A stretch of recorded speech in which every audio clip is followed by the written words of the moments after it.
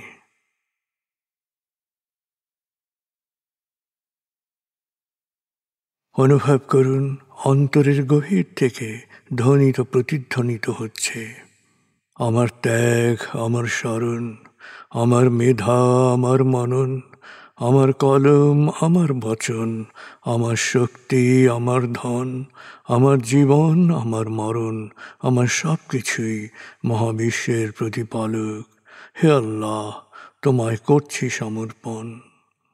অনন্ত অসীম দয়াময় প্রভু, তুমি নিরঞ্জন, তোমার রহমতের ছায়ায় আমায় রাখো প্রতিক্ষণ। তোমার রহমতের ছায়ায় আমায় রাখো প্রতিক্ষণ। তোমার রহমতের ছায়ায় আমায় রাখো প্রতিক্ষণ।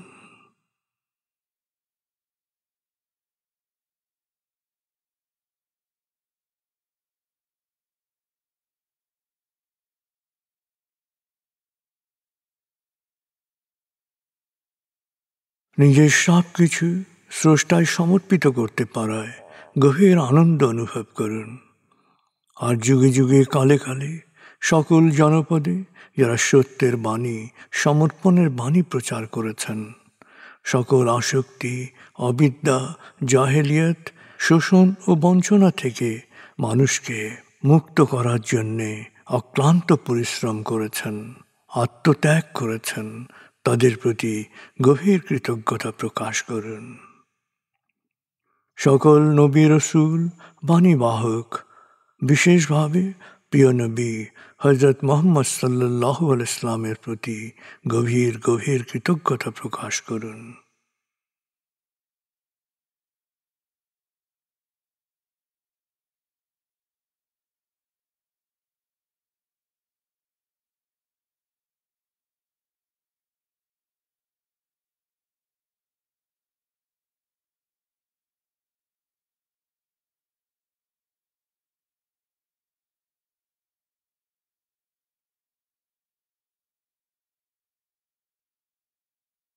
এবার নিজের জীবনের ধাপগুলোকে খেয়াল করুন।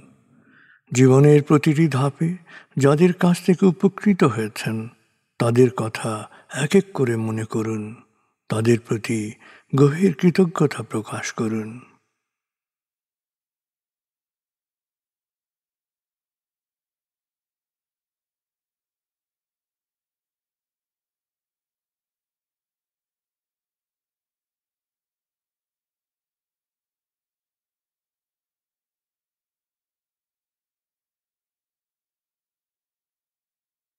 মা, বাবা, অভিভাবক যাদের কাছে আপনি লালিত হয়েছেন তাদের সাথে গভীর একাত্মতা, গভীর সমমর্মিতা অনুভব করুন।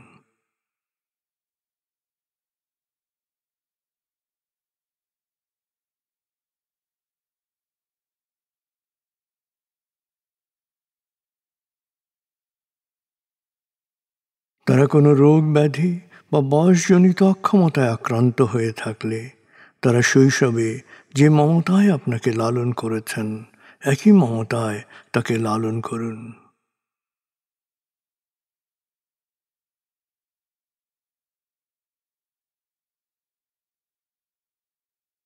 তাদেরকেও পৃথিবী ছেড়ে চলে গিয়ে থাকলে তাকে গভীরভাবে অনুভব করুন, তার মাগফিরাত বা অনন্ত প্রশান্তির জন্য দোয়া করুন।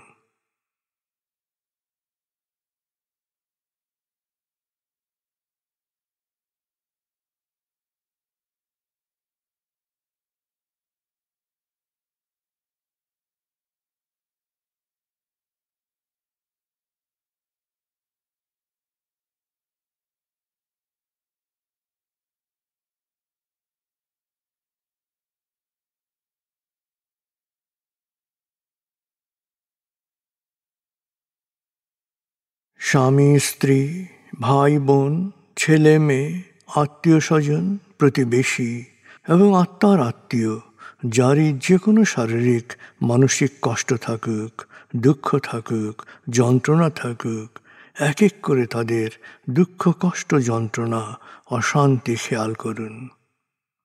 এক এক করে তাদের দুঃখ, কষ্ট, যন্ত্রণার সাথে